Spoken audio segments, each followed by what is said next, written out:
asphalt.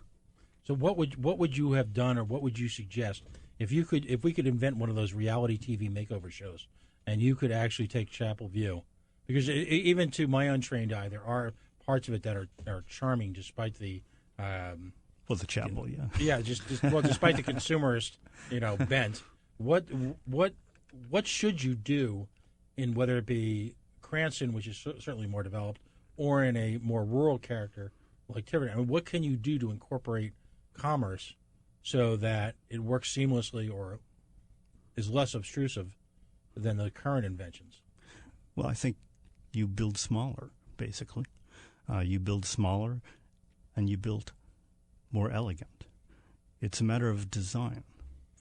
It's a matter of having the boldness to get up on the shoulders of the great architects of the past and look for elegant design solutions.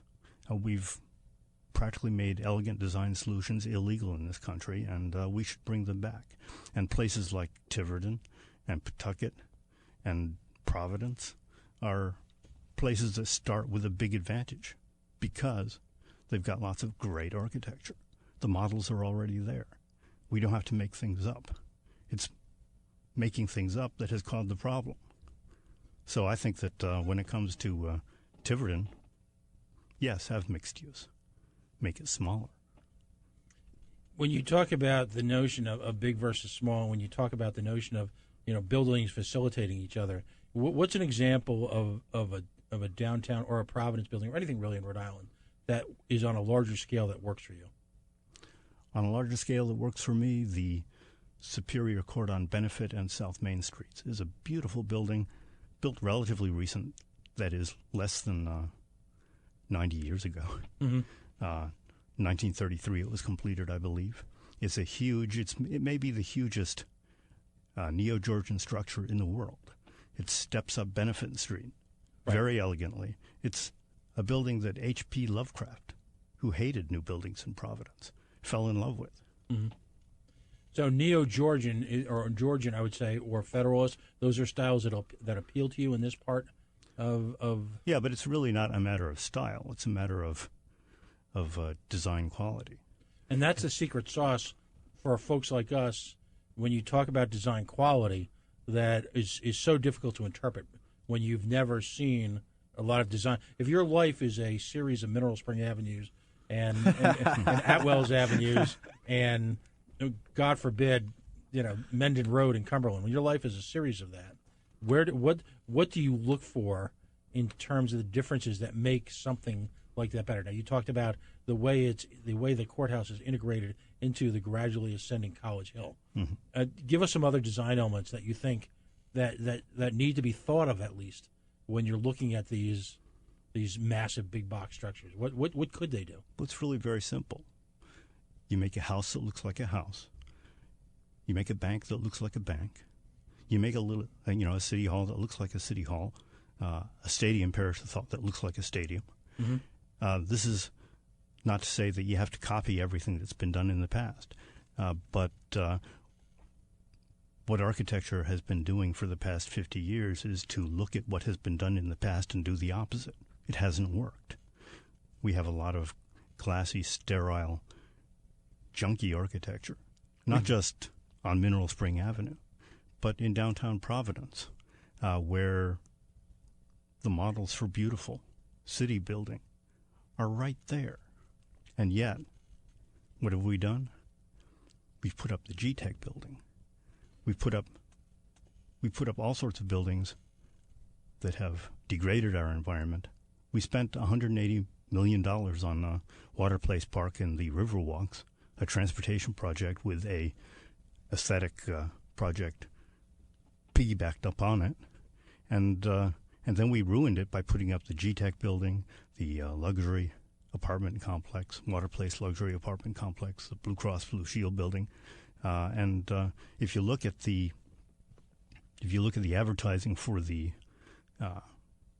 Water Place luxury apartment complex, which is where people are going to live, all the advertising, if you go to their website, you look around, and half the people look out on the GTEC building, which is right across Water Place pond, and yet you won't see the GTEC building pictured. And that's because they're marketing to people, and they don't want that to be, I on the thought record. that those the Water Place apartments, they're kind of on the other side of the canal, right? Looking over Well, they're Water Place. right. That's right. They're. I on was the under other- the impression, and somebody told me this, it may not be true. I read it on the internet. Those apartments, because nobody's really picking them up, are being looked at by Johnson & Wales for dormitory housing? No, actually, the Water Place luxury apartment complex, which had been very sluggish for a number of years, and then they went to rental because they couldn't sell them, are now being sold, and I think are close to 90% Okay. occupied. Okay. And so, in a market like this, people love living downtown. And if you've got to live in a place like the Water Place luxury apartments, then you'll grit your teeth and do so. And hopefully you won't have a view of GTEC, but you'll have instead a view of College Hill. Well, the WPA, the Public Works Administration, that was so, at least in some economists' views, successful in starting at least to pull the nation out of the Great Depression, seemed to be remarkably successful in incorporating, workaday construction projects with great architecture. So many of those buildings still exist on some level and are looked to as almost classic design in this case, despite the fact they were built in the depths of one of the nation's worst economic periods. The federal government was the last major institution in our society to abandon traditional architecture and embrace modern architecture. And now the federal government is among the leaders in moving back to a sensible design persona. Is that how something like Government two Center words gets built for up you. in Boston? Pardon me? Is that how something like Government Center gets built in Boston during that period when it just became all things big box? That's right. That's an example of brutalist architecture, and rightly Alexandria, named. Virginia. Like anywhere surrounding Washington, D.C., you see this. You see these boxy, mirrored windows. Every building looks the same, and they all house some permutation of the federal government. You're I think, referring to Roslyn, which is directly across the Potomac River from Georgetown. Even further out, I have family out in Alexandria, in Reston, and it seems like I know Reston very well. the economy there is driven very much by the federal government. Yeah, it certainly is. And much so. But there's plenty of development going on, but there's just not a lot of character within that development. I know I'm treading on thin ice when I praise the federal government around here, but the fact is that number one, the federal government was the last to abandon traditional buildings for its purposes, and in Alexandria, there is a lot of new architecture that is traditional, and that's not to say that they're not building boxes of crap out there in Alexandria or in Arlington or in other suburban parts of the Washington, D.C. area. But the... Is it a funding issue? Is it more expensive to build these classic buildings? Is it more expensive No, it's not. to reimagine, say, Providence City Hall in a public safety complex?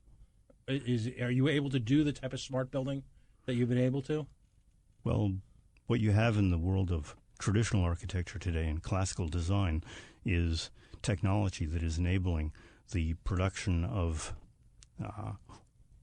classical ornament for a lot less expensive. You don't have to import stonemasons from Italy anymore.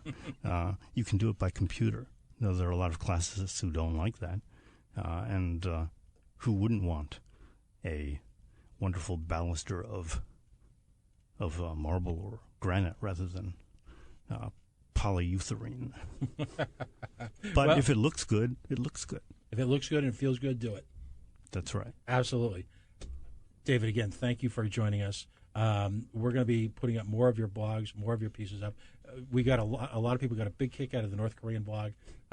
Perhaps Rhode Island needs to institute the same type of administrative and judicial controls on its bad architecture as the North Koreans did, which you build bad buildings, we shoot you. Well, the law already protects good architecture in this city and in this state, and what needs to happen is that the people who build in this state need to obey the law. There you go. We're going to work more on this in the coming weeks. Again, you've been listening to David Broussard, architectural and man about town. You are listening to The Coalition on the Worldwide Coalition Radio Network, coalitionradio.us, facebook.com/The Coalition Radio, on the Mighty Mighty Twitter at Coalition_radio. You can read more of David's pieces on our website, at our blog page, and also go directly to his site, which is? It's architecturehereandthere.com. All right. Stay tuned. We're going to take a brief commercial break. Joining us after the break will be Don Grebian, mayor of Pawtucket, the Bucket. All right. We're going to spend about 25 minutes in a lightning round going through every issue known to man. Stay tuned.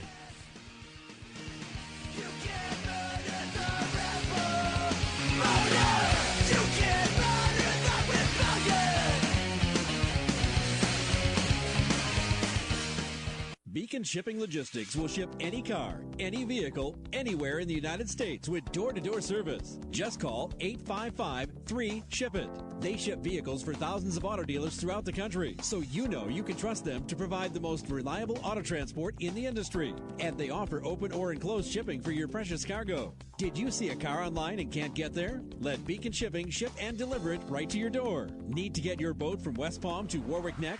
Beacon can do it. Call Beacon Shipping Logistics for transporting one car to an entire fleet. Call 855-3-SHIP-IT or beaconshippinglogistics.com for service that shines. Let Beacon Shipping Logistics take the stress out of your life. Beacon Shipping Logistics provides the most honest auto transport service in the industry. Beacon Shipping Logistics, your one source for transporting one car or a whole fleet. Call 855-374-4748 for a free quote or beaconshippinglogistics.com. Superstar Vapor Pens have arrived. These 3-in-1 vapes come equipped with dry liquid atomizers, which allow them to vaporize a variety of blends, such as e-liquids, dry herbs, and CBD oils. The unit is rechargeable from any outlet, computer, or vehicle. Whatever your smoking pleasure, visit superstarvaporpens.com to see the latest products, e-liquids, and special offers. Become a premium e-liquid club member and get discounts, free shipping, and exclusive access to new products. Get the best. Superstar Vapor Pens. Superstarvaporpens.com or find them on Facebook and Twitter. Need a vacation but don't have the funds? Don't worry yourselves. Just stop by Halfway Tree Authentic Jamaican Cuisine for a quick trip to the islands. Enjoy some authentic Jamaican food from Halfway Tree, named Best of Rhode Island by Rhode Island Monthly Magazine. Plus, every Saturday, it's New England's #1 weekly Caribbean party with Paul Michael. Halfway Tree is located in downtown Providence at 150 Chestnut Street. Visit us online at halfwaytreeri.com. Halfway Tree is Rhode Island's leading source for authentic Jamaican food and vibes.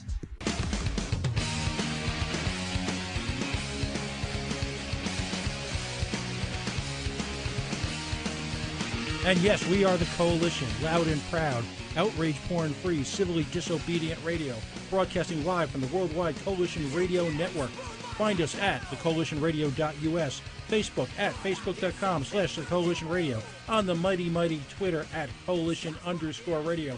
We broadcast, we stream, we podcast, we blog.